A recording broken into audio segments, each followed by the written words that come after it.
Daniel, hvad mener du med fordelingen her? Jamen, de nye partier, som var gamle Siumutter, det er jo Nunatta Ridonga Parti Naleraq, så det er jo tydeligt, at det er gået ud over de traditionelle Siumut-stemmer, de er jo gået til de nye partier. Men nu kan vi jo se, at Inuit Ataqatigiit er jo gået tilbage her i Ilulissat med 14,7% en tilbagegang. Hvad er grunden til det? Det ved jeg ikke, men indtil videre så har vi jo set noget tilbagegang, hist og pist, for Inuit Ataqatigiits side.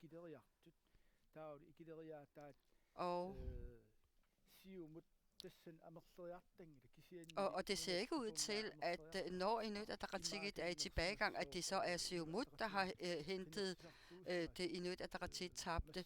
Nej, det kan vi ikke tyde ud af det her. Jeg kan se, og jeg mener, at jeg kan se, at de traditionelle Siumut-stemmer er flyttet til Nunatta Ridongnai.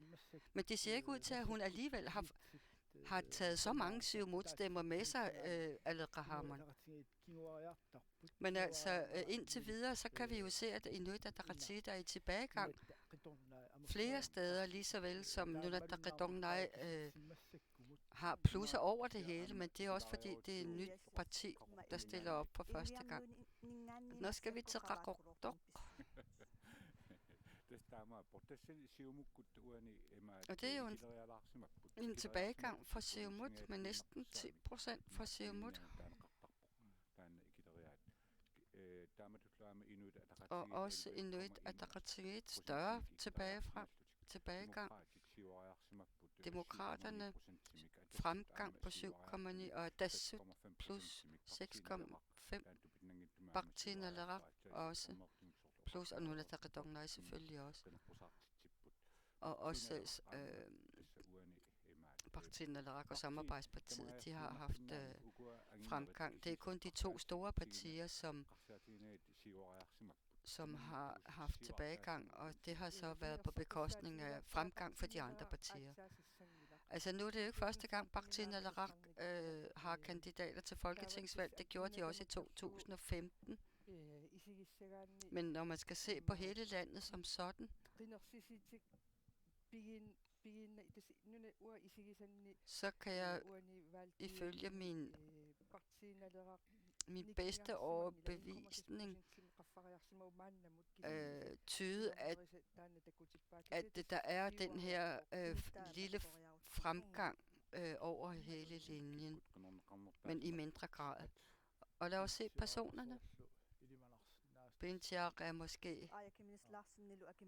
Ja, Aya Kemnis Larsen er nummer 1, Agi Matilda Høgdam nummer 2.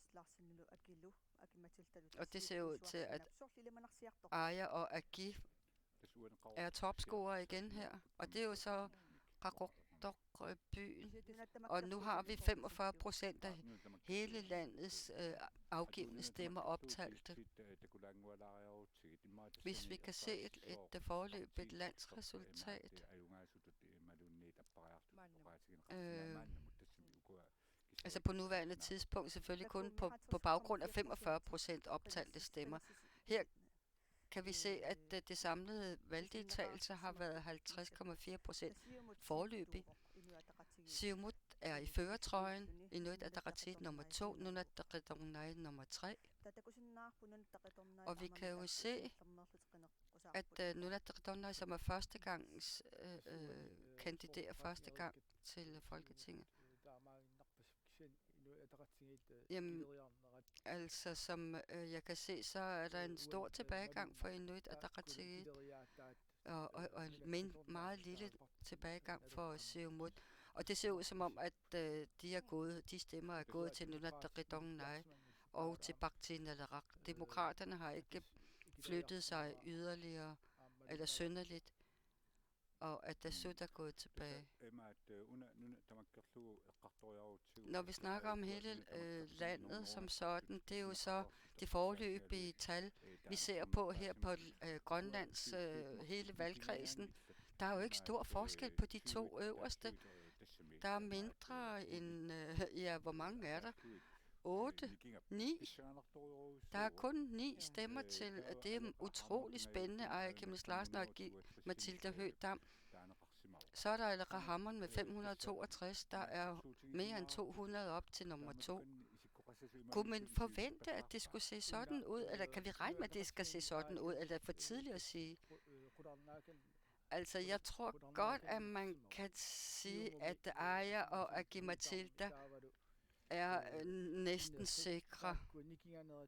Men i forhold til Inedri og Aki-Matilda, så er der stor spring. Så på den måde kan vi sige, at Aki-Matilda, hun har et stort forspring sammenlignet med Inedri, så det tyder på, at Aki-Matilda Høegh bliver topscorer i Siumut.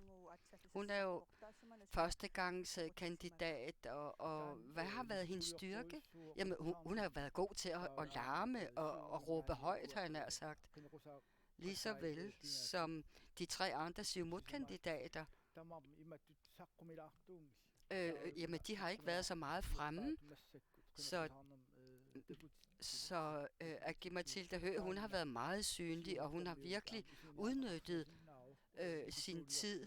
Og det har hun selvfølgelig måske benyttet sig af ved at tale højt og tale direkte til vælgerne. Med hensyn til at give Mathilde Høegh Dams evner inden for det politiske, hvordan kan du vurdere det? Ja, lad mig sige det lige ud. Hun er ganske ung. Hun er utrolig dygtig. Hun har sat sig ind i tingene. Hun laver research. Hun undersøger en masse ting. Hun læser og sætter sig ind i tingene. Bruger timer på at forberede sig, så hun kan stå frem over for vælgerne. Så derfor så er det en stor viden, de skal have, før de står foran vælgerne. Og nogle gange så kan Folketinget jo selvfølgelig føle som noget, der ligger utrolig langt væk.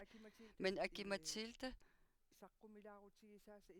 har været god til, selvom hun er ganske ung og også meget lidt erfaring. Alligevel har hun kunne fremføre, at hun har et politisk syn. Hun havde en utrolig god fremtoning under valgkampen og stod godt. Og der var ikke noget med, at hun tøvede eller noget, eller ikke kunne svare ordentligt. Nej, hun var hurtig og til at svare korrekt og også præcist på de spørgsmål, der blev stillet fra vælgerne. Men det er jo interessant at se. Fordi i forhold til de vælgere, som Aleqa Hammond jo har, det er jo nok en meget trofast vælgerskare, hun har, om det senere vil ændre billedet i forhold til Aki-Matilda Høegh Dam. Men jeg synes godt, man kan sige, at Aaja og Aki er nok dem, som er topscorerne. Det kan vi næsten forvente. Lad os se. Ubernaviq. Siumut i førertrøjen. Inuit Ataqatigiit med 46. Der er stort spring fra Siumut til Inuit Ataqatigiit. Og så er Atassut som nummer 3. Altså, i Ubernaviq er jo en traditionel Siumut-by. Der er kun 38,6%, som har stemt. Hvad kendetegner det her Siumut-område? Det er jo et fiskeriområde, men det var et tidligere fangerområde, fangersamfund. Og vi skal huske, at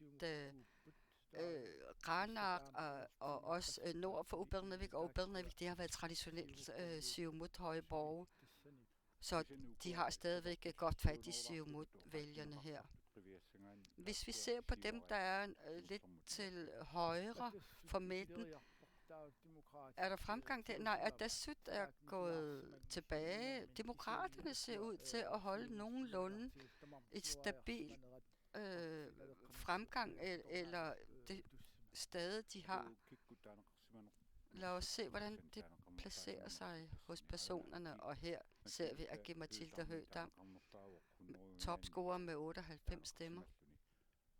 Aaja Chemnitz Larsen med et langt spring ned til 35 stemmer. Og så Bentiar Ottesen Atassut 30 stemmer som nummer 3. Nivi Olsen 28, eller Rahamon 25, Jens Erik Kirkegaard 25. De er meget tæt på hinanden, og Pelle Broberg Bakhtinerak 18. Når vi ser på topscoreren her, Agi Mathilda Høgh-Dam, så har hun overhalet Aaja Chemnitz Larsen. Agi Mathilda Høgh-Dam har boet i Ubernavik en længere tid, og hendes forældre er jo også kendte personer, så det kan også have en effekt. Og her har vi så Nanortalik. 49,2% har deltaget i valget. Siumut med en lille fremgang her.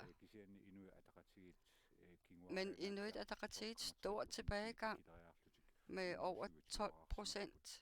127 stemmer til Inuit Ataqatigiit. Demokratiet 40. Atassut 38. Nunatsiaq 34. Bakhtinerak 9. Samarbejdspartiet 8. Så de mindste byer, når vi tager dem under et, så ser det ikke ud til, at man har ændret, hvem man stemmer på, har ikke ændret sig særlig meget.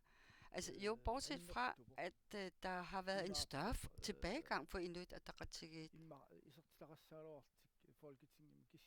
Selvfølgelig vil de nok opnå et folketingsmedlem, men altså nu ser vi jo flere gange, at Inuit Ataqatigiit er i tilbagegang flere steder. Altså hvis vi tænker på politik og partiernes politik, der må vi jo sige, at Nunatsiaq de har snakket meget om selvstændighed, og de siger, at de har en plan for indførelse af selvstændighed, og hvordan vi kan gøre det, i hvilken takt vi kan gøre det. Inuit Ataqatigiit havde i starten,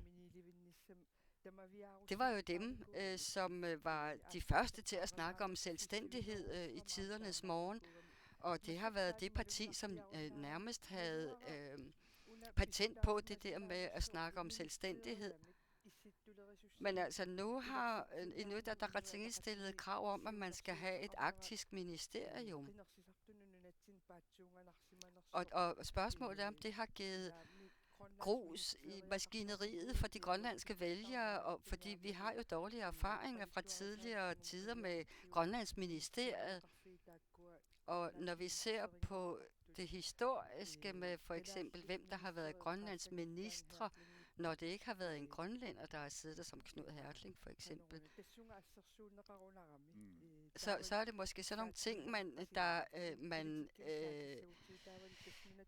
man tænker på, når man snakker arktisk ministerium. Men altså Nunatsiaq var jo helt klar i mailet med hensyn til at indføre selvstændighed. Det kan have trukket nogle stemmer til sig. Nu er der selvfølgelig andre partier, som har været inde på for eksempel større samarbejde med nordiske lande, uden at man opretter et ministerium, at man styrker det nordiske samarbejde. Kan man sige, at det er gået ud over Inuit Ataqatigiits arktisk ministeriumsnak? Altså, jeg ved ikke, jeg synes, det er dumt at snakke om hvem der har tabt, eller hvem der er i tilbagegang, fordi vi mangler de store byer endnu. Men det, der er mærkbart, er, at fordi vi har så langstrakte kyster, så kunne man næsten se, at yderdistrikternes vælgere ikke har stemt på de røde partier eller på Inuit Ataqatigiit. Aaja Chemnitz Larsen er blevet topscorer i Nanortalik. Men Agi Mathilda er jo meget tæt på. Hun hapser hende i hælene. Så Nanortalik er måske en Inuit Ataqatigiit og Siumut-by. Jamen sådan er det. Nanortalik er delt. Det har vi set tidligere, at der er rigtig mange, der stemmer Inuit Ataqatigiit i Nanortalik.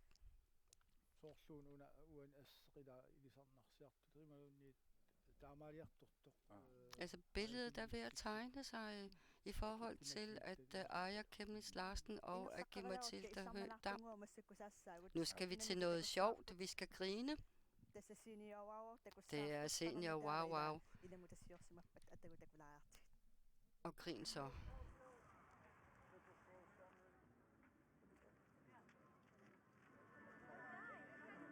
Hej. Under арлааққина қосармааниерсакалаарлута масаксиумуккуннииппунга апеққутиллу ааппиареэққарпут қаанерат хаяке апеқилаарсиннаавас су илаана каниллериасаагаарами унганаарлама апе аке синиаваа мингааннит апеққутисананикуугут тас парти ассиингиттарам акисассаат атаатсам тигусерусуппат атуассангилак кисауа атуассаваа окей тасмиккерлу så ajorniarpalut пераппит nej тенгареерник имминут канорпиуккутсигивит иммину ajukkunginnama иммин пиуккуссимавунга qanor киситсилерсуссавара иа итсимингаатсиима иммину ajukkunniangilanga кисианни имма ота ни упперинеқарсуаарама инунниит уа иммин ajukkunniangilluinnartut oqarama ullaar таамаама сомтиминиссинги писсутиалу инуиннакассаагама аммаг инуикиккуллунни куккусиннаагамик тааннаналунгиннакку кисианни иммину ам упперисариақарам qaffasilaartum иниссиппунга писсутиалу упперинеқарсуаарама иноқатинниит таанна уа ам упперисариақаракку нукингортиллугу ила хай имааллаам паасилаарпар тас аки иммин пиуккуппоқ оотанниминисситтуни тимиингиккалуартоқ иллит qassam иниссиккусуппига уанга уа налилернавиангила налилинга Mussakut ineqinarnersiingikkaluarlugit kisia ineqiaaganna. Hallo, ajungilaq. Ja, ippaissarlaavirat quyanna. Illillu tas ajungila. Tikkiwara. Aperissimaarlutinuna ineqinartorpakulun peqarammaani asserpassuit qineqqusaartut amilissi. Aina. Aap ineqinaqigami. Taakkisianni ilittul inequnartiisumik angerlaassisaaluarum skiltimik. Kinna sortuskilter angerlaatisaaluarpiu. Ineq. Soonam uatakorluarluaq arnami taasissasut. You know. Ila takuatiunni viangerlaanneqarsimasoq qeertarsormi. Illit kina angerlaatilaasaaluarpiu.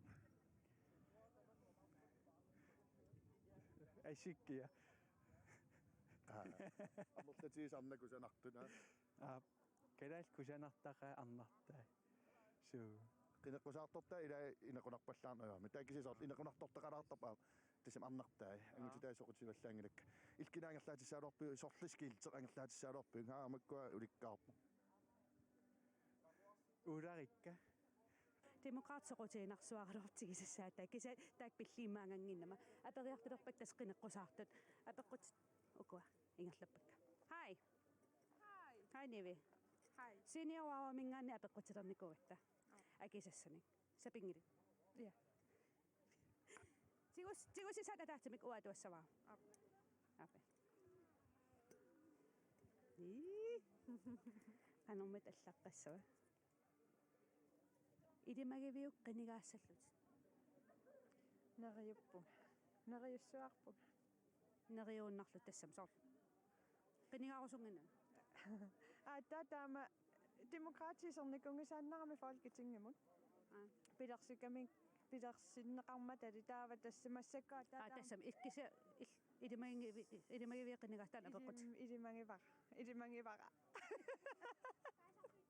окей имааллам паасар ниви улти идимагиааққинигаассаллу ниви туулуаққарнассаратта юуниоо потоққатсерпу синиаваатсиисертиани тааннуаннеринеқарсуартарпоқ пигерусаннеқартарлуни иллит таасумик пиннаккусуккуумассаккиффаарик қану илеерусуссиннаави арлаан экстрами мэйпорнингерл арлааллуунниит мэйпорнинг арлааллуунниит қану арлаату илеерусуп экстрадаами туулуаққам пиннаккусултит сутиккусуппинга илсорусуппи сусиннаави туулуақ марлуиннааннассарпак оqaатисиннааваа та тоққаллаанерпаар туулуаққам туниимаарпарпу ассаеққарсарнаа ида эмаа мэйпорнингерсиннаа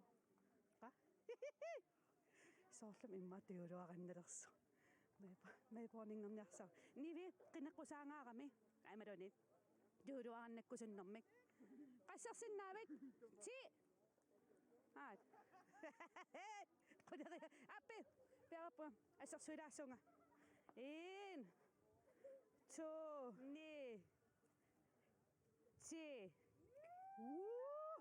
Nivippa itorrua isimaarpung maaporningerluarpallaaqi аққусинермисо қисерфиинеқартартими туулуарannannis пиннаппут таамаасиллатит массак сулеқатигиситсигиппак писсага сулеқатаарусуссанерсит тассами хало лооқи Halløj. аперисиннаавак тассиниаваармиун апеққутиссанагатта тигусиссаатит атаатсимик тауа атуассавара Okay. пиарерсимик Bare så var det. аюнгила тигусиннассаатит Nå. уата атуассавара аппи писсангалар qinigaassagaluaruit isigиннаартунут qanoq neriorsuisinnaafik арлат Nyakka tamas killertissinnaukka. qaperlut Ja. yes looqi Qapernikungam massik. Qinigaassagaluarum taama. Imanerpallaan partiagineeri ilimagilartaatiikkisan. immin ili Tupaallattit soqassagaluar pila nikittoqassappat. looqi qineqqusaarputit immin ilimaginginna Ilimagivun kisen takutitaarnikuamikku partiagineeri. Ja. Ippisara takinissama. kisalooqila neriorsuivo qinigaassagaluaruni qapissalluni апеққутик нунгулиивиппут таамаатторли атассутиктас қинеққусаартитаа маанниингилlat нуумми ааппақартуми ааппааманиитсами кисаан алеқ алеқахаи синиаваамингаанни апеққутиссананикугатта пеқатаалаарус Qanommi. тигусиссаатит тауа атуатсава Qappallangors. амма қалерииффа тигуннау арлаа Siguinnau. тигуиннау илумун я Orla. аппа илиннассават со Tumrasuna. нааюнгила уанит туюулуара паарисартуюулуа уанитто синиовауави писсагукку qanoq илиорсиннаафит Apassuak. аюнгила таканна Qoyana. имааллаам аам туюулуараннап апарамналивар липининнерсин кися аюнгила Turuvarannattuga. Uangamita aparsigumakia ila sikkumenaataku. Hvis jeg skulle give kys til nogen, så ved jeg ikke, men vi skal en tur over til demokraternes valgsted. De er på Red Dragon. Hvad sker der der?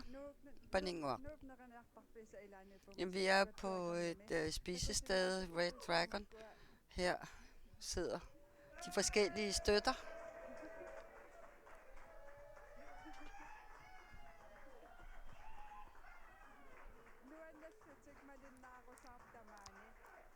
Der er liv og glade dage. Og jeg står her sammen med Randi Vestergaard Evaldsen. Hvordan har du det, Randi? Jamen, jeg har det fint. Vi har det sjovt, og vi har det dejligt. Så vi har en masse støtter her, vi er sammen med i aften. Hvad synes du om tallene, der løber ind? Jeg er rigtig glad, og jeg er meget stolt over den store fremgang, vi har. Og det er rigtig flot set med demokratisk øjne, at vi har haft en indflydelse her. Hvad regner du med? Jamen, jeg regner der med, at vi får en stor fremgang på landsbasis, og det er vigtigt. Og vi skal huske på, at vi er jo op imod 40 år gamle partier, som unge partier, og det er det, som er vigtigt for os, at vi kan spille sammen med de, så at sige, gamle partier. Og nu kan vi jo så se, at vi får større og større indflydelse. Det kan vi opleve fra valg til valg. Hvad gør I aften? Jamen, vi sidder her og følger med i aftens resultater. Og selvfølgelig så er der mange her, som også er glade. Og der er også en masse, der har hjulpet til og frivillige. Og vi skal bare hygge os.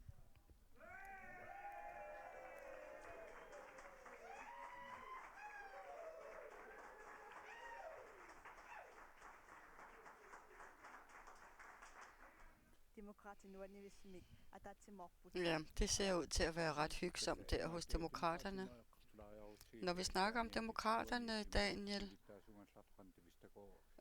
så er det jo fungerende formand for demokratiet, Randi Vestergaard Evaldsen, der siger, at hun har bemærket, at de har fremgang stille og roligt over hele landet. Hvor vigtigt er de her resultater til folketingsvalget i forhold til demokratiet? Jamen, det er klart, at det er godt for partiet. Det er glædeligt for partiet. For uanset om man skal til valg til kommunevalget, eller om det er til Inatsisartut eller Folketinget, så bruger man det jo som en målestok for, hvordan partiet, hvor stor tilslutning der er til partiet. Og hvis man har haft et godt arbejde og haft nogle gode resultater, så når man har arbejdet godt i indenrigs, jamen så kan det smitte af på at vælgerne synes, man er troværdig også i forhold til folketingskandidater. Så uanset hvad, hver gang der er en valghandling, jamen så bruger partierne det jo som for at måle temperaturen på, hvor stor en vælgertilslutning de har. For eksempel i forhold til det, der har fyldt meget i valgkampen, nemlig de sociale problemer, men også i forhold til, at Nivi Olsen fremførte, at der skal være strengere straffe til seksuelt krænkerne. Er det noget, som trækker hos vælgerne? Jamen, vi skal huske på, at Nivi Olsen er medlem af, at hun har arbejdet i Kommuneraf som Mersor og er medlem af Inatsisartut, og nu stiller hun op til Folketinget. Og det synes jeg,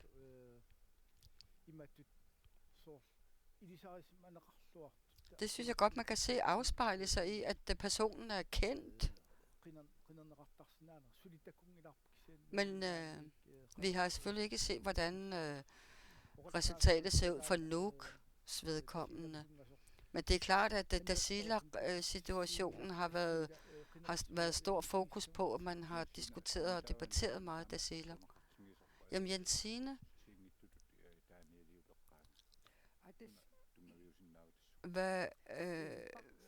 må jeg høre, hvad du synes? Altså nu skal vi huske på, at Naalakkersuisut har mindretalsregering. Så de er selvfølgelig presset på flere forskellige områder. Og også i forhold til, at de måtte give sig i sidste ende i forhold til at modtage hjælp fra Danmark, eller at man skulle bede Danmark om hjælp til Grønland. Det, at man har stillet disse krav, det var noget, som demokraterne førte sig frem med, og som det også er blevet nævnt, så har demokraterne jo fremført, at der skal være strenge straffe til seksualforbryderne.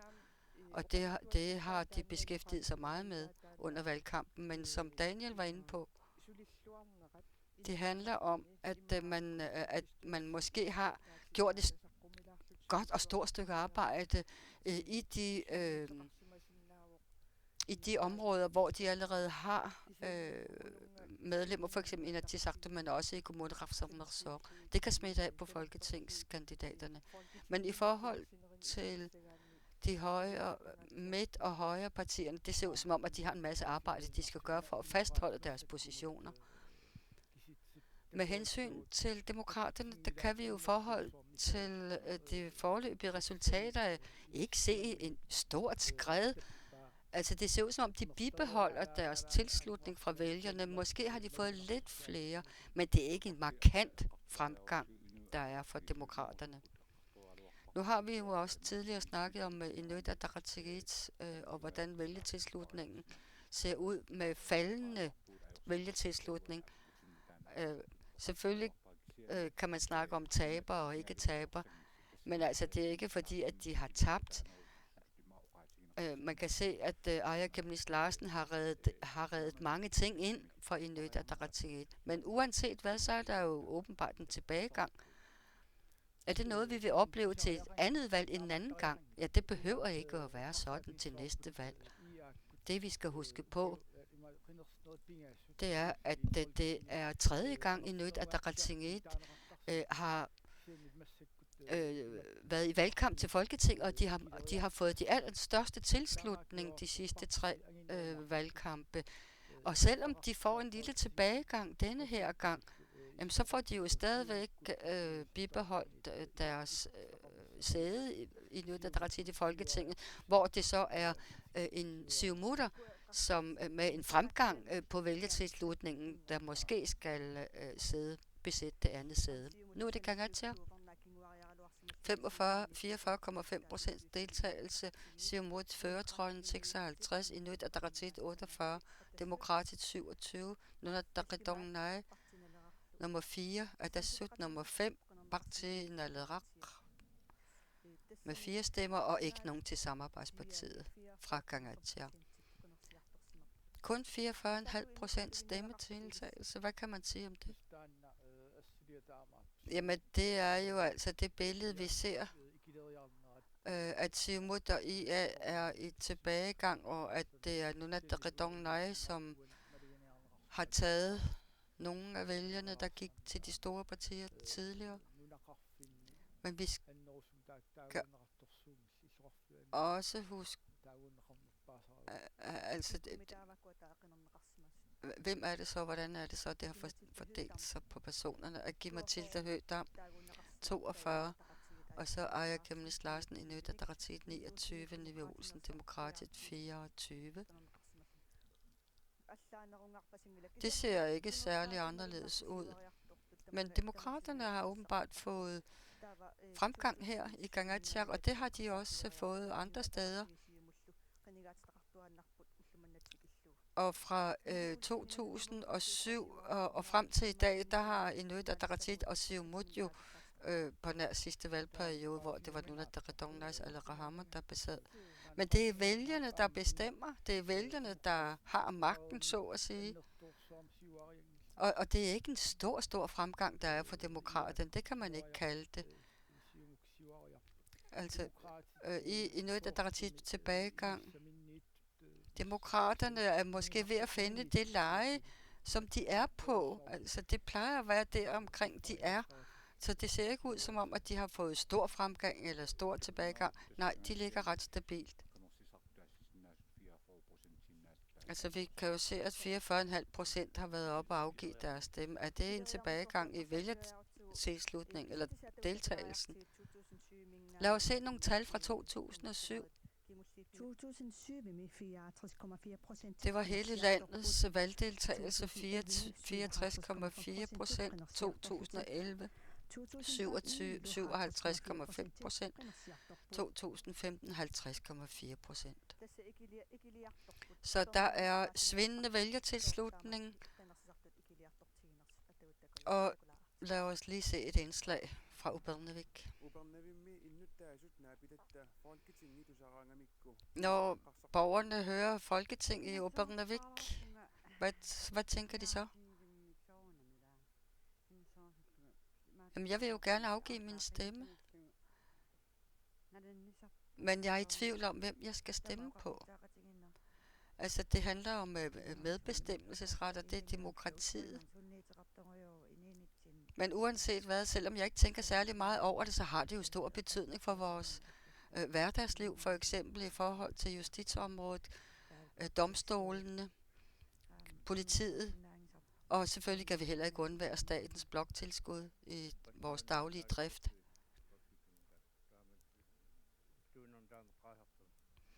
Jamen, det er jo regeringen i Danmark.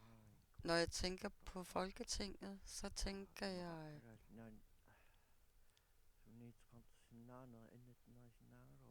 Så tænker jeg altså, om ikke de kunne få beslutte nogle ting, der har lidt større påvirkning og indflydelse for Grønland.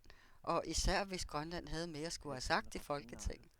Og også i forhold til flere fangstdyr, for eksempel.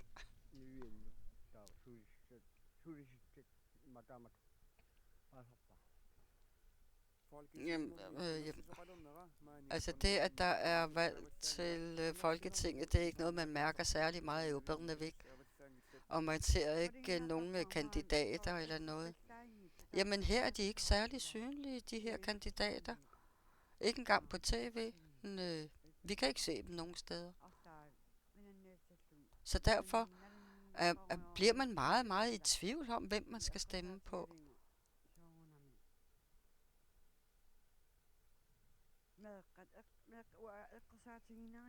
Jeg tænker jo meget på børnene, hvor børn var meget i fokus under valgkampen, men jeg synes ikke, at kandidaterne var synlige, heller ikke deres navne på nogen måde. Jamen, jeg har slet ikke mærket noget til nogen valgkamp. Der er ikke nogen, der proklamerer noget. Der er ikke nogen, som kommer for at fortælle, hvad de vil. Så jeg ved slet ikke, om jeg overhovedet vil være med til at afgive en stemme. Og med hensyn til kandidaterne, der synes jeg, at dem, der plejer at blive valgt ind, jamen de plejer jo ikke at føre en særlig god funktionsperiode. Jamen, vi har slet ikke haft nogen kandidater her. Der har ikke været nogen valgkamp eller noget. Det er kun den valgkamp, der foregår på Facebook, som jeg har kunne følge med i. Men det er måske også fordi, at vi ikke afsætter tid til at sætte os ind i det. Jeg synes altså, at Grønland står alt for svagt i forhold til, at vi er et rigsfællesskab. Jeg synes, at Grønland fylder for lidt i rigsfællesskabet. Og til trods for det, så er det jo vigtigt at vælge til Folketinget. Nogle vælgere kan godt lide, at der ikke er nogen særlig dyst fra kandidaternes side. Altså det, vi mærker mest, det er jo, at det er vores hverdagsliv, som ikke forandrer sig særlig meget. Og når folk bliver valgt ind, jamen så betyder det ikke det store for Åbernevik som sådan. Vi kan ikke mærke det. Altså man snakker jo meget om fra kandidaternes side, at man skal løfte Grønland, men det er jo typisk, at de siger det under en valgkamp.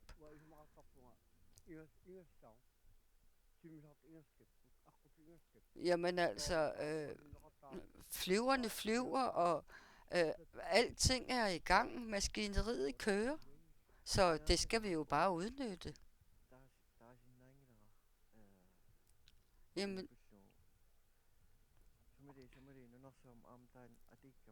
altså, der er jo stemmeret og demokrati i de allerfleste lande, så det er ikke noget særligt specielt, man skal hisse op over, synes jeg.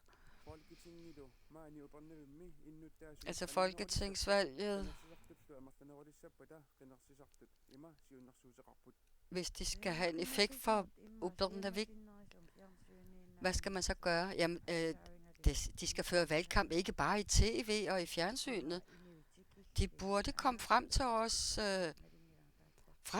Vi ved jo, at de får masser af penge i lønninger, så de har råd til at komme rundt og rejse og møde os. Altså, når man...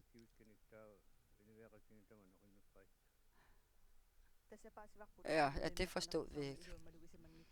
Altså, det virker til, at vælgerne ikke har mærket noget særligt til valgkampen, og det er måske derfor, at vi har en svindende valgdeltagelse i Grønland.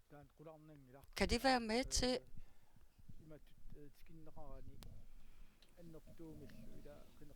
Jamen, hvis der ikke har været nogen henne og holdt valgkampagne og besøgt dem, så betyder det jo ikke det helt store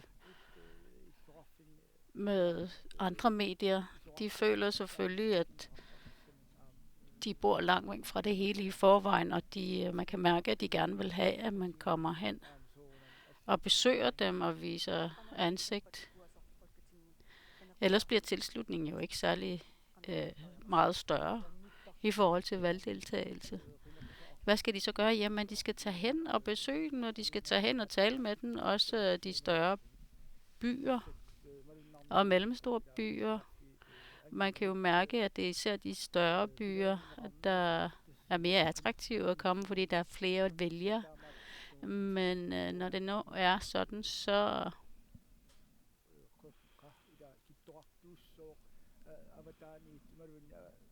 risikerer vi jo, at båndet springer. Sådan at de større byer og de mindre byer måske ikke rigtig er ligeværdige. Og den politiske interesse bliver måske større i de større byer. og mindre i de mindre byer. Jamen, når vi tænker på folketingsvalget, og også i forhold til de spørgsmål, der har været i den her omgang, det har jo været meget omkring noget kommune og måske Inatsisartut. Man skal måske oplyse mere om, hvad Folketinget egentlig indebærer. Jamen, det er jo en af grundene til, at der måske ikke er større tilslutning til folketingsvalg. Der kunne man også kigge på KNR, og de kunne måske være bedre til at oplyse lige fra Nordgrønland og lige langt ned til Sydgrønland. Der kan vi jo, og i øst og vest, der kan vi jo følge med, og vi kan modtage signaler. De kan måske blive bedre til at tilpasse måske valgkampagnerne i forhold til, at vi er en vidtstrakt land. Men Ubernavik kan jo også være inde på, at de også gerne vil se, at man kommer og besøger den face to face. Men som Daniel også har været inde på, så desværre så har vælgerne jo også forsøgt at vise, at det er utroligt vigtigt valg, vi har her. I den her omgang, vi har 32 sagsområder, der stadigvæk er under den danske stat, og de bliver altså styret hen over hovedet på os, og det er utroligt vigtigt, og vælgerne har jo kæmpet for og sagt, at det er utroligt vigtigt, at vi skal begynde at se på, hvor vigtigt det er, at vi positionerer os i Folketinget. Vi ved jo godt, at transport er utroligt vigtigt, utroligt dyrt her i vort land. Er det realistisk at tro, at vi kan rejse langs hele kysten? Politik og i forhold til demokratiet. Og ja, det er dyrt, men det er en nødvendighed. Det burde ikke være finansieringen, der sætter en bremseklods omkring demokratiets gang. De har altså også en pligt for, at demokratiet skal løftes på lige fod. Så vidt muligt, og her kan man jo også tænke på, for eksempel i forhold til finansiering og midler, dem kan man bruge sådan som man nu vil, men man kunne måske kigge på, hvor kan vi bedst benytte os af. Måske kan vi kigge på, hvordan vi kan fordele byerne på en anderledes måde, og sprede rejserne og rejseplanerne, og være de steder, hvor man måske ikke er så tit på besøg, og holde valgkampagner, så man kunne måske også kigge på, om det er fordi, at der er nogle højborg og nogle byer, hvor partierne måske er sikre på, at de kan få nogle vælgere. Er det måske det, der har været mest vigtigt? Jamen, jeg har lige et tillæg til det, der blev sagt. Altså, man kunne kigge på, at kandidaterne selvfølgelig og partierne skal fremvise, hvad det er for nogle områder, de gerne vil arbejde for, også i forhold til at arbejde med mere. Vi ved allerede i 15, at der vil være et næste valg i 2019, og i forvejen, og desværre må vi jo sige, at det var i allersidste øjeblik, at partierne gik i gang med at fordele kandidaternes vælgerprogram. Også i forhold til plakater, de blev jo sendt ud meget, meget sent, og for eksempel i Ubernavik var der jo ikke rigtig særlig mange plakater at se, og de kan altså også have en indflydelse. Og det er her, at partierne skal være bedre og komme op og på dupperne, og så være tidligere ude med de forskellige valgkampagner og værdier, som de gerne vil promovere. Jamen, nu skal vi jo ikke tænke, at hele verden er ved at gå i stykker og gå helt i spåner, men altså, hvis vi tænker på, at i forhold til vælgerdeltagelsen, så er det næsten de samme tal, der har været gældende tidligere. Og i Ubernavik har der været cirka omkring 46% stemmedeltagelse. Altså, det er jo måske mest fordi at de ikke er helt i yderkanten, men det er måske mere, at de lokale måske ikke er helt interesseret sig for folketingsarbejde. Der kunne man måske have nogle oplysningskampagner af en eller anden art. Hvis vi kigger på tendenserne, så er der cirka 30% vælgerdeltagelse, og i Nuuk måske 60. Altså, de tal viser jo, at det er alle vegne, hvor vi er nødt til at løfte opgaverne bedre i forhold til folketingsarbejdet og oplysning omkring hvad det indebærer. Ja, og vi skal videre. Evalu? Nej, Apollo. Du har en gæst. Vi er i Lynge. Hjertelig velkommen. Du er børnetalsmand i MIO. Man har talt meget om børn og unge og seksuel misbrug, og det høje antal, der er gældende. Hvor vigtigt er det, at man også taler om lige netop de her områder i Folketinget? Jamen selvfølgelig er det utroligt vigtigt i forhold til folketingsarbejde, men også i forhold til folketingsvalg. Der er altså nogle forhold og vilkår og levevilkår for børn og unge, som vi er nødt til at få styr på, som utroligt er vigtigt også at tage op i Folketinget. Hvad så i forhold til sociale anliggender og de sociale områder? Naalakkersuisut og kommunerne har jo netop de sagsområder, det har vi jo hjemtaget, og Folketinget har jo sagt, at de meget gerne vil give et vist beløb eller på anden vis være behjælpelige.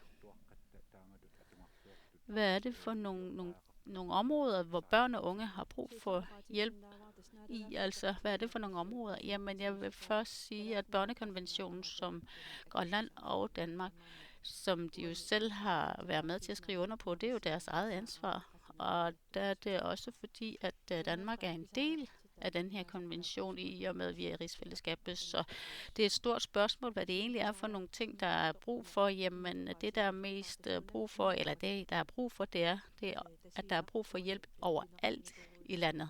Man har haft meget fokus på Tasiilaq i forhold til, at det har haft en dokumentar ude, som der har været en udsendelse om, men altså, problemet er jo eksisterende i hele landet.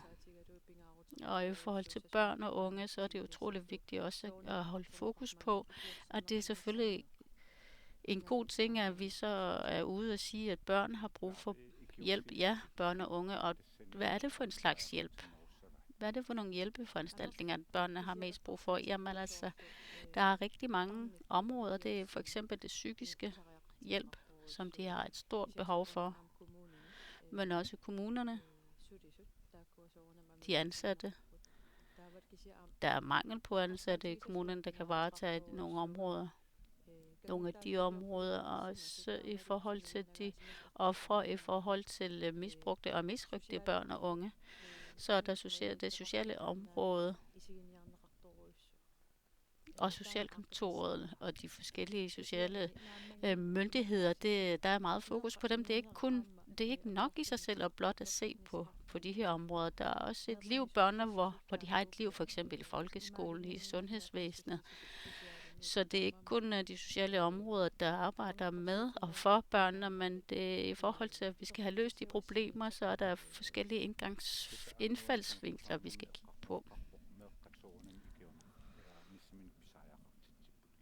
Der har været fokus på, at børnene har brug for hjælp, men der er herunder også forældrene. Det er forældrene, der har det først og fremmest ansvaret for børnene, at de har en fuld forståelse for deres ansvar. Ja, det er fuldstændig korrekt. Vi taler om, at børnene skal have hjælp, ja, men det er utrolig vigtigt at se det store billede, at det er hele familien, der har brug for hjælp. For eksempel psykologisk hjælp, men det er også familien som helhed, som har brug for psykologisk hjælp, for eksempel. Og det er mange forskellige slags familier, og der kan man jo sige, at det er roden til alle de her dårligdomme, det er jo hjemløshed, mangel på bolig, og det er også utroligt vigtigt at se på nogle af de årsager til de symptomer. Og her har der været en rigtig hastende debat, og det er jo også af hastende karakter, men det er sådan en overfladisk debat, og vi skal passe på, at vi ikke gentager det, fordi nu har vi jo debatteret det her i mange, mange, mange år, og det kan vi altså ikke gentage, og det er utroligt vigtigt, at vi inden for den nærmeste fremtid også får planlagt, hvordan nogle konkrete, håndgribelige løsninger landsdækkende skal udformes. At vi er ganske kort. Hvis børnene skal hjælpes udefra kommende eller fra vores eget land, hvad kan I så selv gøre for at hjælpe børnene? Vi er altså ikke en forening, vi er altså lovbunden, hvor vi skal beskytte børnene og arbejde for børnene og deres rettigheder. Jamen det vi skal gøre, det er selvfølgelig at oplyse, og vi skal også vejlede. Og det er altså også lovpligtige arbejdsområder. Der håber jeg selvfølgelig, at politikerne vil samarbejde med os. Vi ønsker jer alt muligt godt og god vind i fremtiden og godt samarbejde. Og tak fordi du kunne deltage. Tak, og Malu Pedersen skal vide, hvad hun laver. Jamen, jeg er ikke KNR.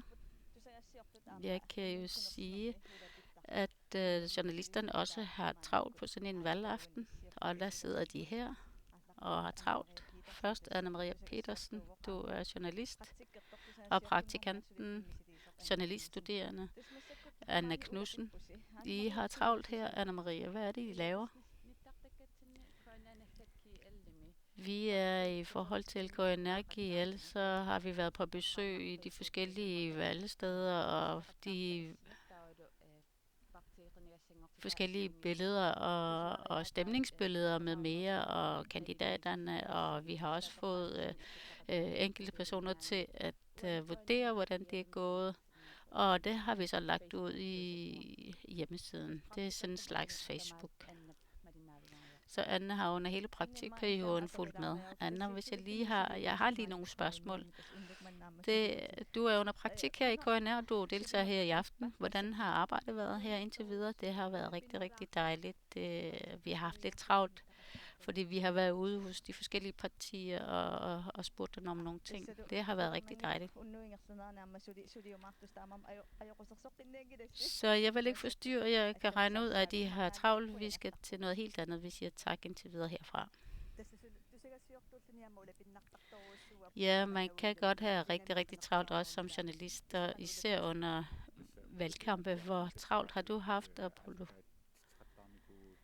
Vi har haft forskellige udsendelser. Vi har været ude og spørge de forskellige partier, det har jeg haft travlt med.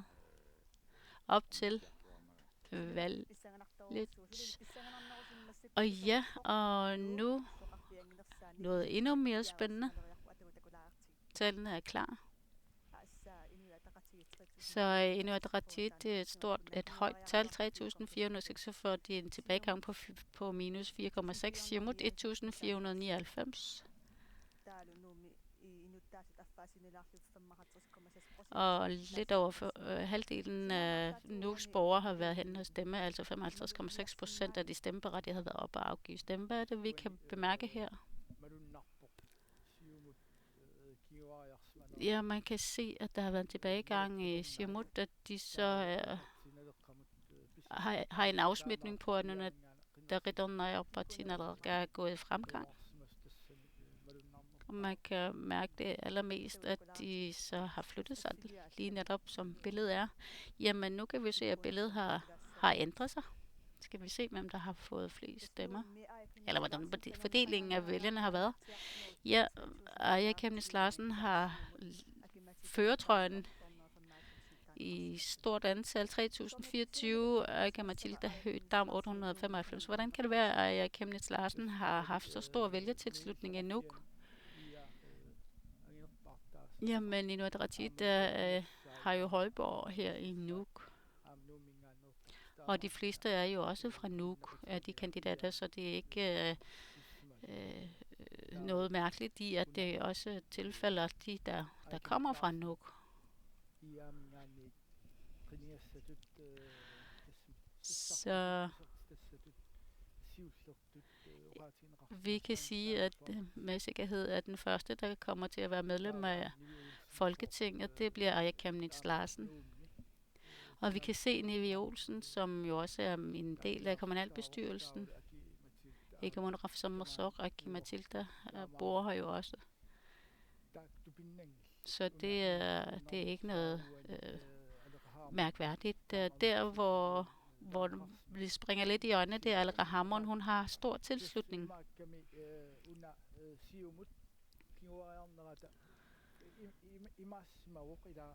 Det er jo sådan, at da vedkommende var medlem af Siumut, så fik hun en tilslutning, og så har hun taget de med nu, hvor hun tilhører et nyt parti. Jamen det vil sige altså byerne, men også i de små byer, men også i de små bygder, hvor Inuit Ataqatigiit, de er gået tilbage, der Inuit Ataqatigiit, der er de gået frem, og nu har billedet jo vendt fuldstændig 180, og så der kan vi jo se, at Inuit Ataqatigiit er nu igen det største parti i Nuuk.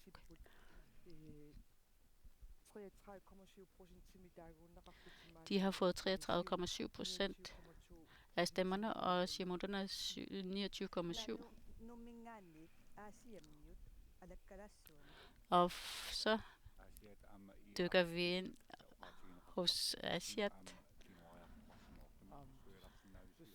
Jamen, der har også været noget tilbagegang her. Kan I prøve at forklare det? Jamen, vi har jo set ved flere omgange, at Inuit Ataqatigiit er gået tilbage, og det er de jo også gjort i Nuuk med 3%. Hvad kan årsagen være hertil?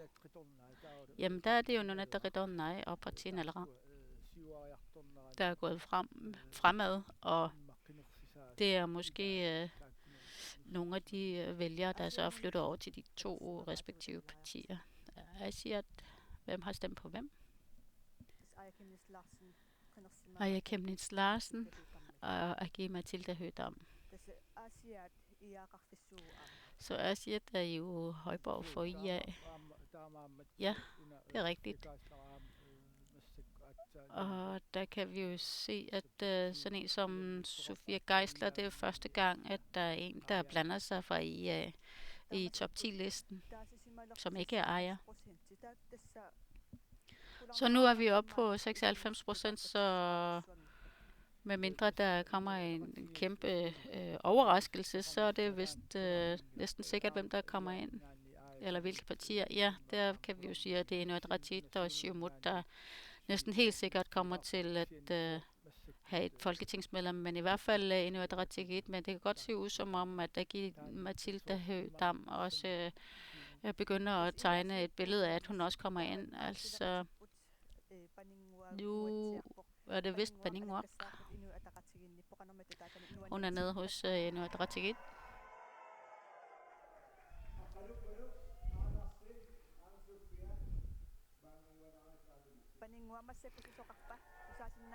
Paningwak, hvad sker der hvor du er? Vi kan høre liv og glade dage. Jamen, jeg er i forsamlingshuset i Nuuk. Der er glæde her.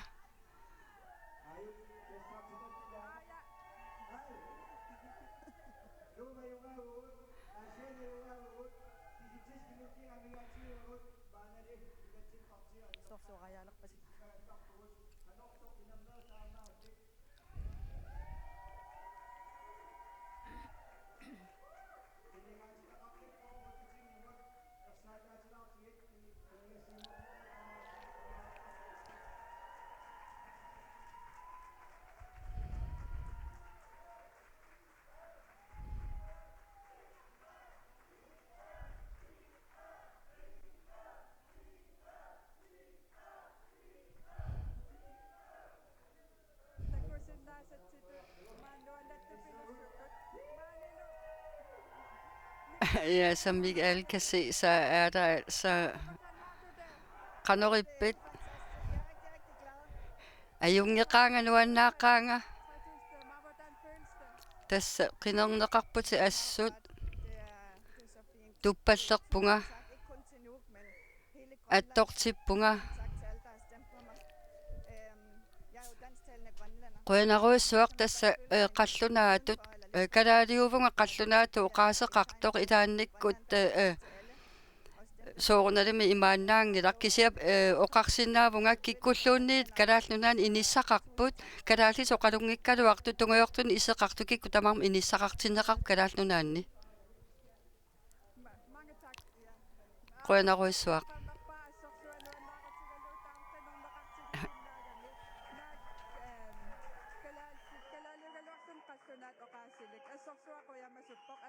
Simassunilo. Mangade qoyanak. Ja, vi siger tak til vores kollega Baningwak, som er blandt de glade IA-vælgere. Og nu vil jeg gerne byde Apollo op til dans. Jamen, så må vi jo altså have musikerne på plads, og vi skal høre et nummer, og den hedder Dakoroso Rakit. Jeg vil så gerne se dig. Værsgo.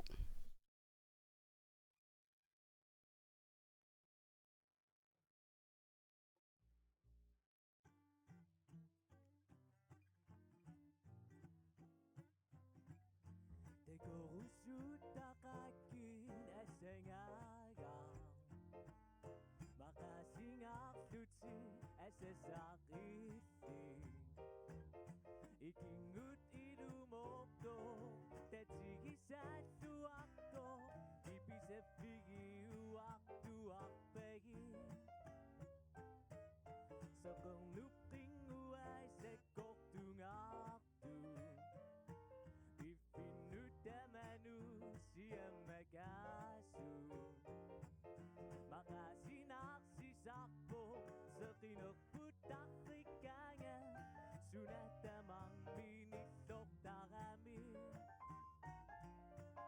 Piki adang nernuen nerso Nedis sakeng nidang Esem ningang nerpitugu Kisah tuarami Kamamet ersigaki Esegeki Duminut bisuso Nuen ningang man Ersinak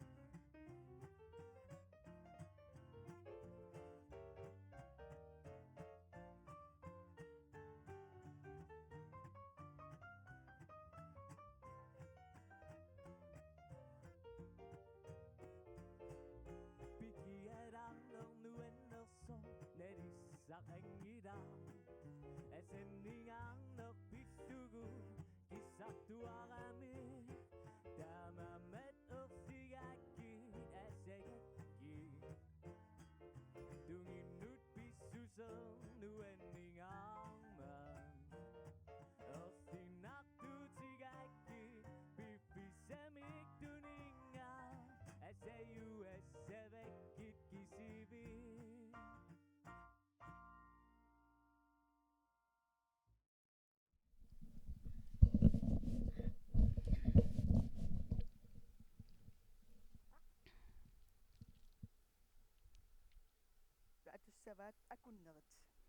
Vi får endnu et nummer af Gunnerit.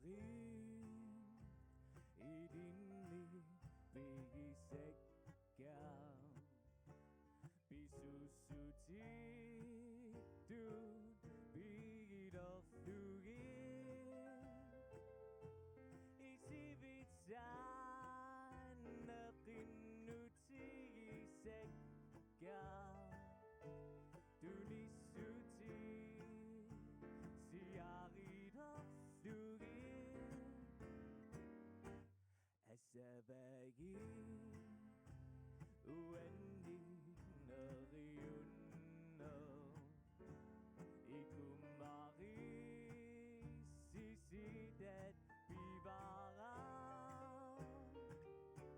Isabik Bis Duamu Akudaso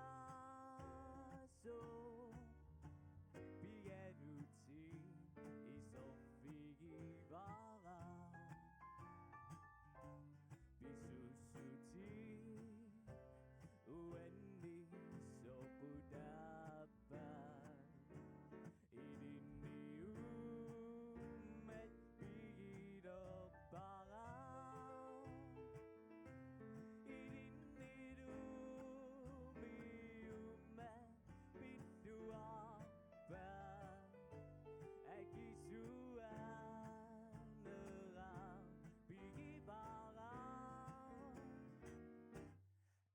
Savagi Uenni Nariunna Ikumari Sisidet Bivara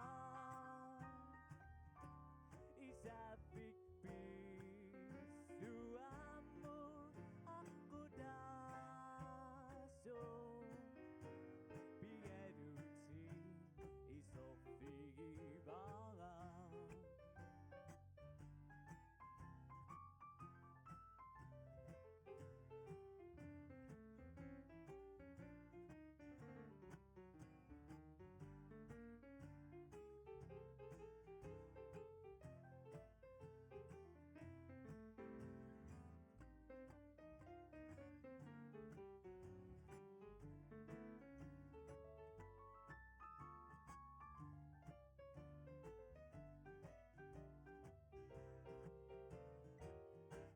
Tunisuti siapun bikin aku inunaru sepeng nada nuna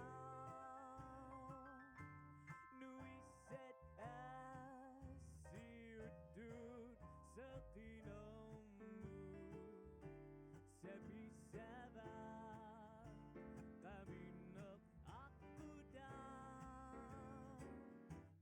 Isafik bisuamu aku daso Kisinda aku tisaradu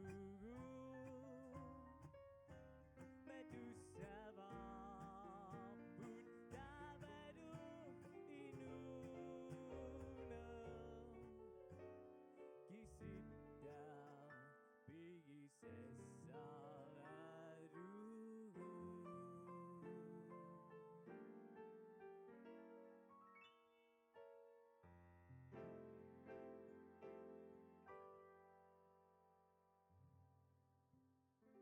No. When I was avalakkiat kuerigamma. Det er så sjældent, at vi danser sammen her, især for åben skærm. Men tak til musikerne. Det var et sidste nummer i spillet, og vi fik mulighed for at danse for åben skærm. Nu skal vi jo så... I kan vel også lide at danse, kan I ikke? Jo, jo. Men vi har ikke tid til at danse, vi skal kigge på tal. Det kan være, at vi kan snakke dans en anden god gang. Men den måde, man laver optælling af stemmerne på, er jo lidt særskilt. Du er jo nærmest ekspert, Daniel. Hvordan er det, man beregner de her forskellige mandater? Jamen først så tæller man partiernes stemmer. Og vi har jo 2 pladser i Folketinget, det vil sige de 2 partier, der har opnået flest stemmer. Det er dem, som får en kandidat valgt ind. Og derefter, når man har talt partistemmerne op, så tæller man personstemmerne inden for partiet. Og selvfølgelig er det den, der har flest personlige stemmer inden for sit parti, som også bliver valgt. Men altså, vi har også en anden situation, tænkt situation, hvor det er partistemmer, der er mange, hvor en kandidat ikke har opnået nogen stemmer. Kan man stå i den situation? Jamen, det kommer helt an på, altså, at det er de 2 største partier, der får de fleste stemmer. Det er jo dem, der bliver stemt ind, eller valgt ind. Men hvis der er et parti, som har opnået flere end 50% af alle stemmerne, jamen så kan det samme parti have 2 kandidater og besætte begge sæder i Folketinget. Men som det ser ud nu, med hensyn til Inuit Ataqatigiit, som er oppe på 33% af stemmerne, og Siumut med 29% af stemmerne, så vi har 2 klare, store partier, så de har næsten garanteret deres kandidatur. noget til noget andet. Altså, der er jo selvfølgelig en masse kandidater, der er kvinder. Er det noget, der springer jer i øjnene? Ja, altså, vi kan jo se på de sidste 10 års periode, hvor for eksempel de højeste topposter i samfundet, så er der flere og flere kvinder. Og hvis vi ser på en 20-årig periode, så er det kvinderne, som tager de højeste uddannelser, og der er flest af dem, som bliver færdiguddannet. Så kvinder har en god forståelse for at kandidere og være i valgkamp, for eksempel. Altså, for mange år siden, der var det jo et særsyn at se kvinder, for eksempel medlemmer i Folketinget, og også i endnu ældre dage, da vi havde landsråd i Grønland, jamen der så vi næsten ikke kvinder i landsrådene, men de sidste 20-10 år, der kan vi se, at de folkevalgte kvinder bliver rigtig, rigtig mange. Altså, når vi tænker på længere tid tilbage, og også for eksempel de ældste vælgere. Jamen, i gamle dage, så var det jo modne mennesker, man valgte ind, men i dag er det meget unge mennesker, og de er rigtig dygtige. Altså, det er jo unge mennesker, som er 100% og 110% klar over, hvad det er for et arbejde, de skal gå i gang med, når de starter i Folketinget. For eksempel kan vi pege på Aki-Matilda Høegh-Dam, som er meget klar i mailet over, hvad hun vil og hvad hun skal. Og det samme med Aaja Chemnitz Larsen, som hele tiden fortæller, hvor langt hun er nået, og hvor hun er i processerne i forhold til, hvilket arbejde hun er gået i gang med. Men uanset hvad, så er der jo lige muligheder for både kvinder og for mænd. Så lad nu mændene forberede sig lige så godt, som kvinderne gør, hvis ikke kvinderne skal overtage hele Folketinget. Men lad os lige kigge tilbage på nogle tal igen her. Vi venter jo på et foreløbigt landsresultat. Vi har 96% af alle stemmerne optalte. Her vi mangler kun 3 eller 4 valgsteder, så her er det næsten et landsresultat. Inuit Ataqatigiit 6.235, Siumut 5.409, Demokratiet 2.105. Siumut og Inuit Ataqatigiit er jo fra gammel tid dem, der har dystet om de her. Så det er ikke et helt nyt foto eller billede, vi har. Men det, vi kan tyde måske, er, at de nye partier har hentet nogle stemmer ude i yderdistrikterne og de mindre steder. Altså, jeg ved ikke, hvad Daniel vil sige. Altså, selvfølgelig kan vi ikke være 100% sikre. Jeg synes, man skal tjekke den her tilbagegang, der er for Inuit Ataqatigiit med 15,9%. Lad os lige se personfordelingen. Altså, måske kan vi sige, at det nu er sikkert, at Aaja Chemnitz Larsen, Inuit Ataqatigiit og Aki-Matilda Høegh-Dam, Siumut, er blevet valgt til Folketinget. Især er det sikkert med Aaja Chemnitz Larsen. Med hensyn til Siumuts Jens Erik Kirkegaard, som har fået 1021, og så er der op til næste Siumutter, eller topscoren i Siumut, Aki-Matilda Høegh-Dam, stort spring fra Jens Erik op til Aki, så det er næsten sikkert, at Aaja Chemnitz Larsen og Aki-Matilda Høegh-Dam er dem, der bliver valgt til Folketinget. Det er Sisimiut-området, som vi stadigvæk venter på. Altså, men vi kan godt sige, at det er sikkert, at de her er blevet valgt. Men vi skal en tur til, det er Siumut. Aki-Matilda står op på talerstolen og taler til vælgerne her, eller til sine partifæller.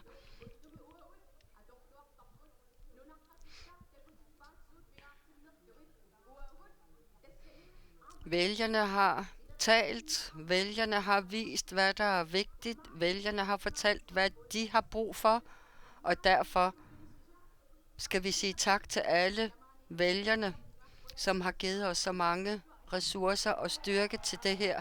Så rigtig god aften til alle sammen. Ja, Agi Mathilde siger tak.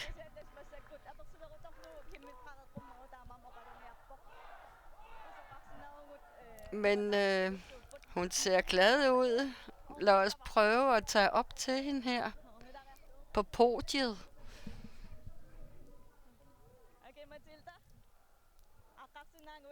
Agi Mathilde, kan du komme herned? Jamen, det kan jeg. Du er blevet nummer 2 på et landsresultat. Hvordan har du det? Jamen, det er utroligt. Det er næsten som jeg drømmer. Jeg har ikke rigtig forstået det endnu, men jeg er altså også utrolig stolt over, at jeg har opnået det her. Også fordi at der er mange, der har udvist tillid til mig. Og det har jo givet mig en utrolig styrke. Og hvis jeg har haft en dårlig dag, jamen så bliver jeg glad, fordi jeg er klar over, hvilke rødder jeg har, og jeg er glad over, at jeg ved, hvilket bagland jeg har. Så tusind tak fra hjertet. Vi kan godt. Vi kan også, og vi viser også, at ude på kysten, at vi kan. Og hvis vi vægter Grønland højt, jamen, så kan vi også komme til Folketinget. Jamen, da du kom ind, så råbte og skreg folk jo, da du kom ind her. Hvordan har du det? Jamen, jeg har totalt adrenalin i kroppen. Jeg ryster måske over det hele, men jeg er rigtig stolt, og jeg er simpelthen ikke til at skyde igennem. Men jeg er også glad for rigtig mange af de kandidater, der også har dystet, som jeg har dystet imod. Hvor er vi dygtige, hvor er det dejligt, og hvor er det tillidsvækkende at tænke på vores fremtid i Grønland. Fordi vi viser jo også, at vi ønsker et samarbejde, og også at vi kan føre en sober valgkamp, og at vi kan kritisere hinanden, men alligevel holde stien ren, og vi har opført os ordentligt. Og det synes jeg kan være et tegn på, at de yngre generationer har de her styrker og de her ressourcer til at tage teten også. Hvordan skal du bruge resten af aftenen? Nu skal jeg lige rundt og sige hej til alle mine støtter. Så det er vigtigt, at jeg gør det. Og jeg skal jo også op i KNR. Og der skal jeg jo selvfølgelig også mødes med den anden, der er blevet valgt i Folketinget. Og vi skal også have modtaget et brev fra Rigsombuddet. Det er en utrolig aften. Jamen, vi siger også tak. Der er musik og band, og vi sender tilbage til studiet. Vi siger tak til Malou, og vi kan jo se, at Agi Mathilde er rigtig glad, og hun er jo så blevet folketingsmedlem. I forhold til den danske regering, som nu har et nyt billede, hvordan tror I, at de opnår nogle resultater? Jamen, i forhold til de seneste nyheder, så har Lars Løkke jo meddelt, at han tager til dronningen og trækker sig tilbage som statsminister, da Mette Frederiksen, da Venstre nu, eller den røde blok har vundet. Og så han skal op og give sin opsigelse. Og vi ved jo godt, at Siumut allerede har meddelt, at de peger på Mette Frederiksen som statsminister. Så de har rigtig mange samarbejdsmuligheder. De er jo en slags søskende. Så jeg regner der med, at Siumut-gruppen også bliver en del af deres flok. Og Socialdemokraterne bliver jo førende. Og dermed bliver Siumuts indflydelse også meget, meget betydelig. Men på den anden side, så kan vi også sige, at Aya har jo sagt, at hun vil fortsætte med den måde, hun har arbejdet på, og fortsætte, og således, at hun kan forhandle med alle, uanset partifarve. Om det så er opposition eller eller regeringen, den siddende regering, så hun vil prøve at bane vej for at opnå flere resultater, og hun vil genoptage sit arbejde. Det har hun jo meddelt, så det er tydeligt, hvordan det hele kommer til at udvikle sig. Så i morgen er der et besøg hos dronningen. Lars Løkke skal opsige sin statsministerpost. Han har haft en indflydelse og har haft nogle ting kørende, som også har haft en afsmitning på Grønland. Hvordan kommer det til at vise sig i fremtiden? Jamen, Mette Frederiksen har vi jo ikke haft som statsminister, men før Lars Løkke, så var Helle Thorning jo også statsminister, og før de to, og hvis vi kigger på de perioder og et samlet billede, så kan man jo sige, at det er mere venstrefløjen, der lytter, eller er mere lydhør over for Grønland. Det kan da godt være, at billedet kommer til at være anderledes nu. Lad os lige se. Jamen, Socialdemokraterne kommer til at danne regering. Det kan vi jo se, og i forhold til Aaja Chemnitz Larsen og Aki-Matilda, når de så begynder at komme i arbejdstøjet, så kan man jo sige, at de ikke kommer til at være en afgørende stemme, men uanset hvad vil de så gøre? De to folketingsmedlemmer, vi nu har, hvis de skal have en indflydelse på vegne af os. Jamen, det sagde Lars Emil Johansen jo også lidt tidligere på aftenen, at hvis de kan samarbejde, hvis de to grønlandske repræsentanter kan samarbejde med de andre nordatlantiske lande, så vil de have mere indflydelse, uanset om de så kommer til at være en afgørende stemme, så kommer de altså også til at have en indflydelse, især hvis de sætter sig 4 sammen. Man kan jo forestille sig for eksempel i forhold til Aki-Matilda, så i og med at hun har et samarbejde med den kommende danske regering, så kan hun jo positionere sig i nogle vigtige udvalg, der har relation til Grønland. Og det samme med det andet, med den anden folketingsmedlem. Det kommer jo kun an på, om de kommer til at samarbejde, de to folketingsmedlemmer. Sidste gang var der jo lidt væsen mellem Aaja Chemnitz og Alera, netop fordi deres arbejdsmetoder måske har været meget anderledes. Så det bliver spændende at se, hvordan det måske kommer til at være et bedre samarbejde mellem Aki-Matilda og Aaja Chemnitz Larsen. Nu var det jo inde på Aaja Chemnitz Larsen, som vil fortsætte sit arbejde, og så har vi en ung kvinde, som vil forny. Hvordan kommer det til at smitte af? Jamen, det Alera har selvfølgelig også været en klar stemme, men Aki-Matilda har jo også under sin valgkampagne været meget klar i mælet og været meget fremme, og hun ikke holder sig tilbage, og hun er god til at fremføre sig. Så de to folketingsmedlemmer, vi kommer til at have, de kommer til at være meget klar og meget fremme. Ja, det bliver spændende at se, hvordan de kommer til at arbejde. Jamen, folketingsmedlemmerne kan jo være medlemmer af de forskellige udvalg. De kan også være formand for de sværske udvalg. For eksempel Alera Hammond har jo haft grønlandsrelaterede udvalg og været formand for eksempel Grønlandsudvalget. De nu valgte folketingsmedlemmer, hvad skal de gøre for at få mest ud af deres muligheder? Jamen, de er nødt til at tage Grønlandsudvalget igen, også formandskabet, og hvis det er, at de gør det, så er det jo næsten sikkert, at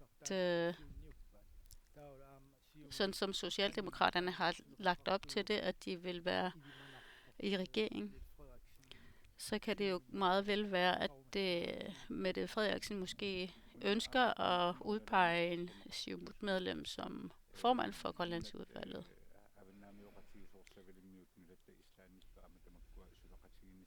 Jamen, hvad så med i forhold til samarbejder med Island og og de andre nordatlantiske grupper, hvordan kan de bedst opnå et godt samarbejde?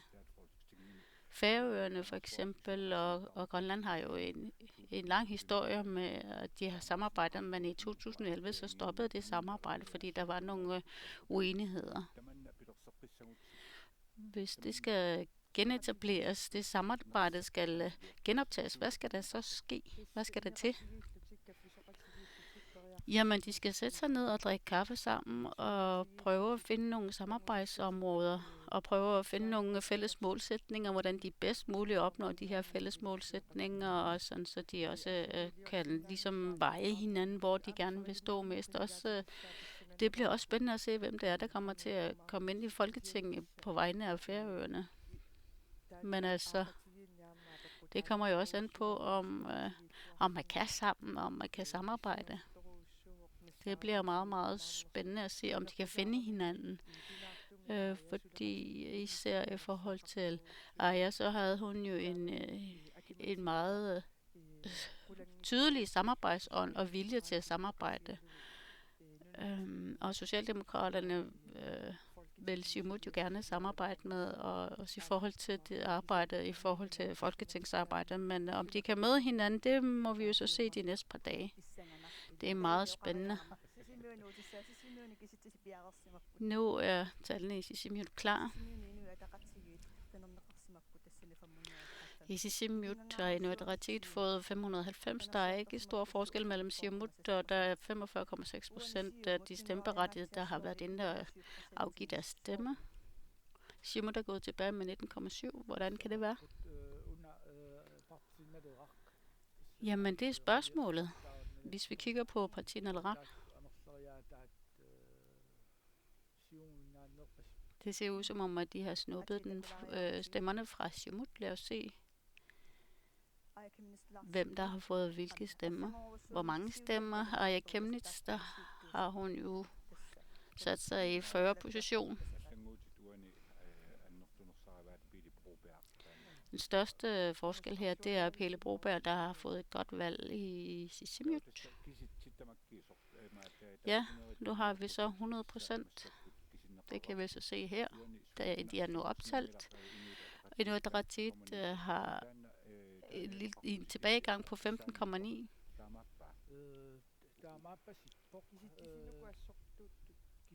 Tallene, der er lidt kluder i tallene. De er lidt anderledes i valg-GL. Og det kan ikke være 15% tilbagegang hos Inuit Ataqatigiit. Ja, for de 7.914 sidste gang. Og det er ellers, der er kun 6.881. Det er ellers 4% tilbagegang. Vi beklager fejlen, men de her tal i forhold til, hvem der har fået hvor meget, det er... Jeg tror, det er fordi, at det er den der er de første gange, de har en med i, og de har cirka plus 15. Det er måske der, at tallene er begyndt at skride lidt. Ja.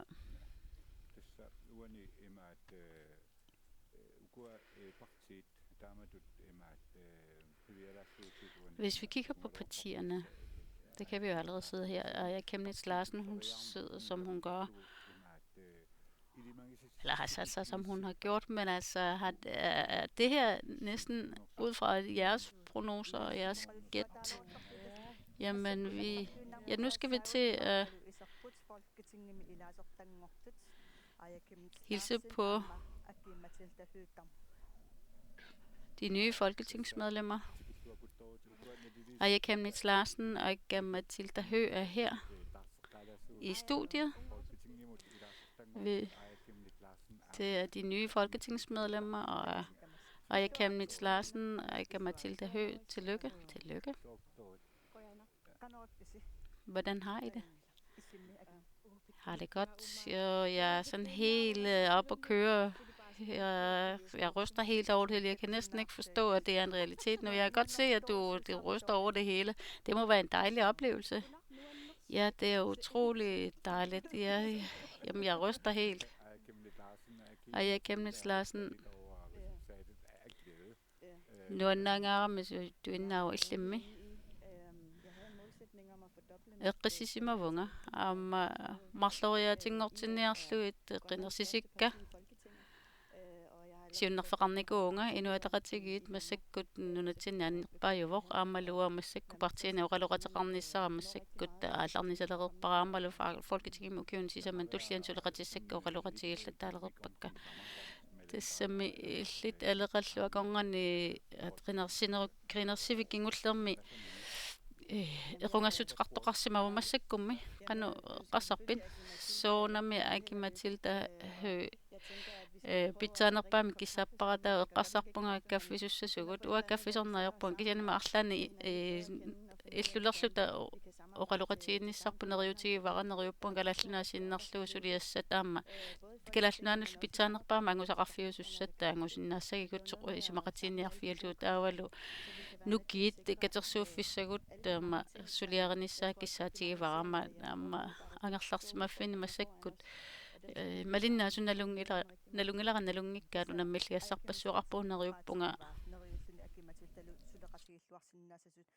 каффисоқатигиниарпул имминут илинниарлутик таава илли акиматилта qannoq ajasулеқатигиллуартигисиннаассали Og hvad med dig, Agi Mathilde? Hvordan kan du samarbejde bedst med Aya Chemnitz? Jeg har allerede sagt, at uanset hvem der bliver medlem af folketingsmedlem som minimum dagen efter folketingsvalget, så kan vi sætte os ned og snakke om, hvad det er, vi har som fælles front. Og jeg kan jo også godt se, at vi alle sammen under valgkampagnen har kunne se, at vi har nogle fælles målsætninger. Det kan jo godt være, at vi har nogle få områder, hvor vi kan være forskellige, men i forhold til for eksempel børn og unge og politiets lønninger med mere, der er vi fælles, og der skal vi tale om de ting, vi kan være fælles om, og hvad det er, vi skal prioritere. Vi kan altså ikke love, at vi bliver enige om alt. Sådan er det jo i demokratiets navn. Undskyld, men altså sådan er det jo. Men uanset hvad, så er det utrolig vigtigt at have i mente, at nu skal vi jo til Danmark på vegne af Grønland også to, og så er vi også nødt til at have en fælles front på vegne af Grønland.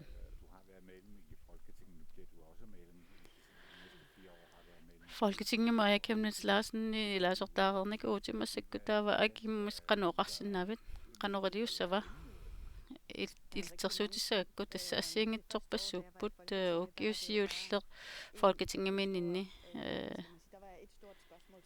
apequtissarpassuarnulikkaavittarsimaunga kisianni oqaasaqartartutut inisisamanissara pingaartissimavara aamalu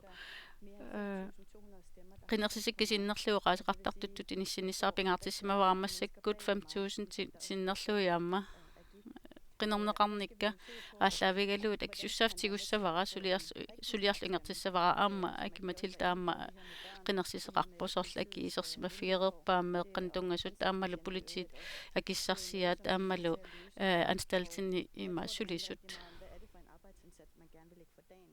тас апеқутаава суна ангуниарусуннерлуусуна сулисутиерусуннерлугу соорли алеқаамарниарма сулератииникуусараама оқарпоқ ассиингитсорпассуарник ассиингитсуни сулериаатеқарсимавагут таамаамаллаама уагунамминерлутаама нассаариниассуарпақану сулериаасеқарниарнерлута кисианни аннертуун сулиақарниссарпут аамалу сулиасса аннерторуйуссуит сиунитсинниппут тааккулуаама соорунама сулиариссавагут аннериуппунга атаатсамарфигисиннаассаллутигит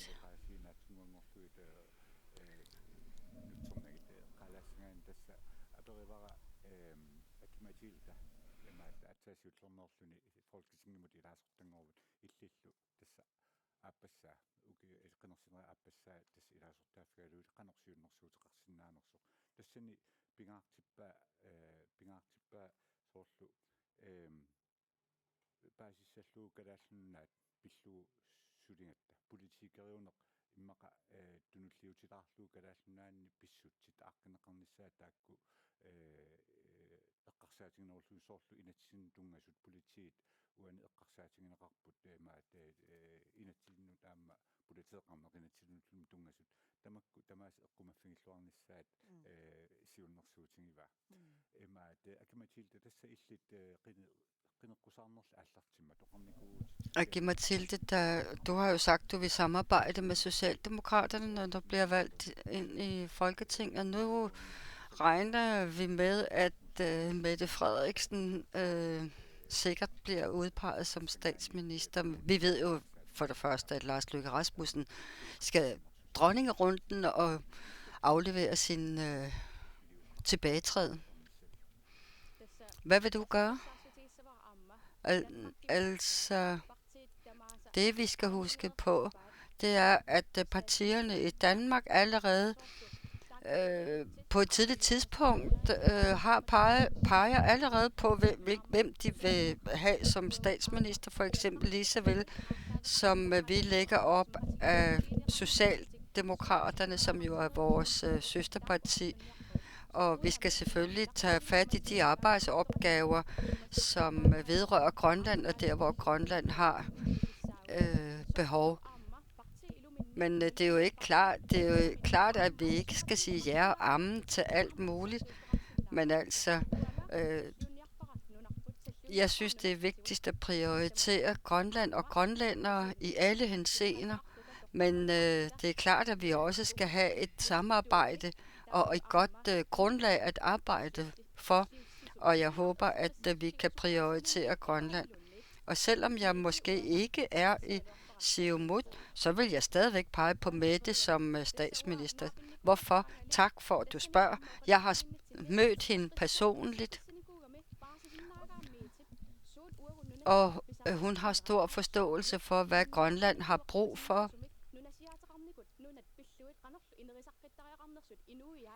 Og man har jo forskellige mennesker, som kan studere på højt plan i forhold til, hvad tidligere kolonier kan gøre. Men det handler om, at man har hjertet det rigtige sted, og man har viden om tingene. Altså, I skal jo drikke kaffe sammen i morgen. Men når I kommer i Folketinget, hvilke 3 arbejdsopgaver vil I prioritere? Ja, det er det, vi skal forhandle os omkring. Altså, jeg har haft mine budskaber via valgkampen, men uanset hvad, så skal vi jo finde ud af, hvilken ramme vi skal samarbejde omkring, og på hvilken måde, og det grundlag, vi skal arbejde ud fra. Altså, udsatte børn og unge er jo noget, der ligger på vores bord for os begge to. Jeg har peget på en katastrofefond og peget på, at vi skal have omkring 100 millioner, blandt andet 80 millioner fra Danmark, og det vil jeg jo prøve at arbejde for. I samarbejde med Naalakkersuisut og de kommuner, der også er involveret. Så er der politiets lønninger, anstaltsbetjentenes lønninger, sådan helt konkret.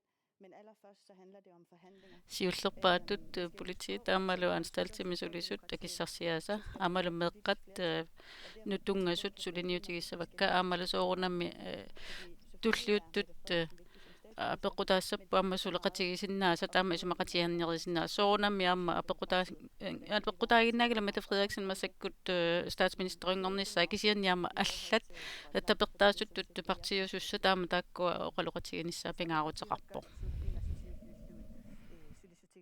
тассана эққаавай меэққат меққунутунгасут маилли политикакиссарсиатаакку эққарториккунут асиусиннерулаартук тамаккуа маана амеққинеқусаарнерми эққарторнеқангаатсиарту тасс сулиссутигиниарлуит аакимиллаарсин оқарпо нааттунгуамик симассак тасса ganske kort i forhold til Grønlandsudvalget, som Al Rahman har jo siddet i. Hvis en af jer skulle sætte sig i det Grønlandsudvalg, hvad så? Jamen, det er utroligt vigtigt, og det er også på sin plads, at det er en grønlandsk, der sidder i udvalget, og det er også rigtig mærkeligt, at det ikke har været sådan tidligere i starten. Altså, da jeg selv arbejdede i Folketinget som sekretær, så ved jeg godt, at man kan have en dialog, og jeg ved helt ærligt, så har danskerne måske helt, for ikke at være ond, men altså, de har måske haft en meget mindre interesse. Men altså, nu sætter vi os, og det bliver vores styrke, at vi kan have en dialog, uanset hvor uenige vi kan være, men hvor vi kan være sammen, og vi kan have en fælles front. Her politisk lønning og børn og unges vilkår, men også, at vi skal i hvert fald ikke have mindre indflydelse, især i Grønlandsudvalget. иллимми аая qaneuqqarsarpit массаку ааллартиссааси тасса коллансууваллим массаккут тигуниаққиттуссаасангуссаварси qanoridiorniarpit ааппи ломорпо массаккут сиулларми оқассаангасуу исумақатигиитторуссуу соорнами коллансууваллими иссиасоқ сиулиттаасоқ калаалиуссаақ ааммалу соорнамми аалиангерсимаққиссаартуни аақисутиссан соорнами сулиниутеқарниссарпу пингаарутеқарлуиннарпоқ ааммалу коллансууваллими уллуман тигаллугу инуатеқатиги таама соорнамми илунгерсуутигиссава тассан ииссианиссартик кисианниаама коллансууваллииннаангила алланни иннунану аллану силлуманиарнэрмуллу инатисеқарнэрма таатимитталия тааккуппу аама соорнамми илунгерсуутигисассагу тааккуа калааллуан пингаарутеқартут таавалуама пингаарутеқарпу аалиангерсумасу иссиависсақарниссарпут аамалу сиуниссамақану сулеқатигиссиннаанеқ тассани камимми аалиангиффиссат аалиангерсимасут пиннаартуусортассаккалаалеқсорлу аама аки матилтаху тамми тааманне эққаанга пингаарутеқарлуиннартуусоқкалаалеқсиутиттаасуту калааллунаа пиллуа таатимиттилиами иссианиссаа тасса сулеқатигинниссамани исумақатигитторуссууппут писсаганарпорлу малиннааффигинissat. Jamen, de er meget ivrige efter at samarbejde, så det kan vi jo mærke. Og tusind tak for, at I kom, og hjerteligt tillykke med jeres medlemskab af Folketinget. Og Abo, tak for i aften, og tak for dansen tidligere. Og tak til seerne også. Tak for, at de fulgte med her til aften, og vi håber, I har fået en fornøjelig aften, og godnat herfra.